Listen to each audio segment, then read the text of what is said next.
So here we are with our next short little video to show the next stage in our build.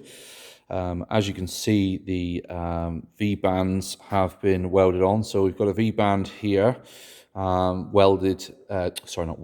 V-band here, which is then clamped onto another V-band, which has been welded onto the standard insignia manifold. You can see there's another V-band here, which has been welded on so that we can fit the downpipe. VNT actuator is all fitted and ready to go.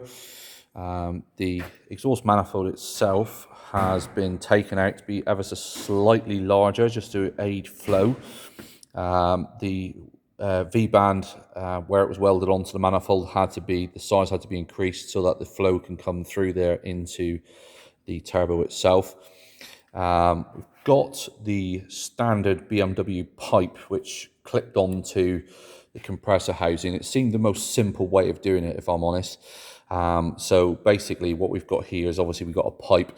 Now, once we've actually fitted it to the car, we can actually see where we need to kind of cut it and then potentially put some hard piping into it. It just, rather than actually welding something onto the end of the outlet, it just seemed the most logical thing to do.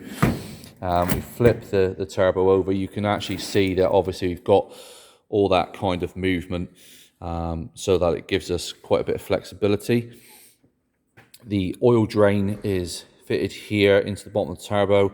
What I'm probably going to do is I'm going to make a union to go onto the block, possibly using the standard piping, and then just run a sort of bit of silicone off this one down into the drain which goes into the block. It seems the most simplest thing to do. There's the VNT actuator, standard VNT actuator from the insignia with obviously an adjustment put in it so that we can fully adjust that. Obviously, this is the air inlet. Now, what I've done here is I've got a piece of pipe which I'm actually going to slot onto here, and then we're going to TIG weld that onto there, so that we can literally just get the right size pipe and just slide it straight onto there. So, you know, again, we can use whatever size we need to use. Manifold itself is all ready to go. We're not too far off now, so we've got a gasket on its way for the oil drain, which is £3 eBay job. Exhaust manifold gasket, again on the way from eBay. I think it's about £15, and then we should be ready to bolt the turbo on. So once the turbo is bolted on, then we've got to obviously deal with the downpipe. So might well be able to use the standard DPF delete stroke downpipe that I've already got fitted. We just need to weld a different V-band connector onto that one.